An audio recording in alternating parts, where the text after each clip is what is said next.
Déco dans le présent pour mieux construire l'avenir. La chronique d'Interentreprise avec Francette Florimond. Bonjour, j'espère que vous allez bien. Nous rentrons dans le vif du sujet du rapport synthèse des connaissances produit par le GIEC, le groupe d'experts intergouvernemental sur l'évolution du climat. Premier item de ce rapport en 3 parties, l'état actuel des connaissances et les tendances. En une phrase, tout est dit, je cite.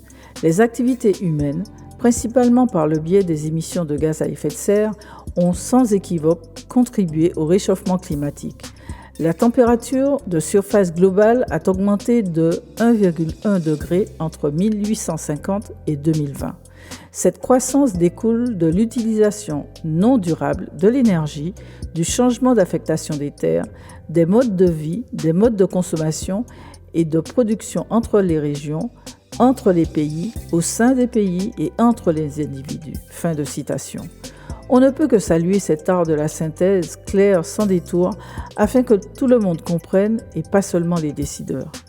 Maintenant, les changements observés et les impacts. À cause de la croissance de la température de 1,1 degré, des changements étendus et rapides sont apparus dans l'atmosphère, dans les océans et dans la cryosphère, c'est-à-dire la banquise et les glaciers, et la biosphère. Nous les subissons déjà avec de nombreux phénomènes météorologiques et climatiques extrêmes qui se produisent dans toutes les régions du monde, produisant des impacts négatifs généralisés, des pertes, des dommages à la nature et aux personnes. Les communautés vulnérables, qui ont historiquement le moins contribué au changement climatique actuel, sont les plus touchées par ces phénomènes et de manière disproportionnée. Pour être précis, le niveau de la mer a augmenté de 1,3 mm entre 1900 et 1971, de 1,9 mm entre 1971 et 2006 et de 3,7 mm entre 2006 et 2018. L'activité humaine est le principal accélérateur de cette montée des eaux depuis 1971, tout comme il l'est de la fréquence des vagues de chaleur couplées avec des sécheresses. Résultat, 3,6 milliards de personnes vivent dans des situations de grande vulnérabilité face au changement climatique, notamment les régions et populations à forte contrainte de développement. Ainsi, des millions de personnes sont en insécurité alimentaire aiguë et ou manque d'eau dans de nombreux endroits sur Terre.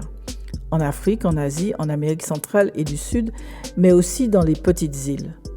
Et pour encore bien quantifier, entre 2010 et 2020, la mortalité humaine due aux inondations, aux sécheresses et aux tempêtes a été 15 fois plus élevée dans les régions très vulnérables par rapport aux régions les moins exposées. Cependant, avec l'accélération du réchauffement climatique, même les régions dites les moins vulnérables sont elles aussi touchées par des phénomènes météorologiques violents.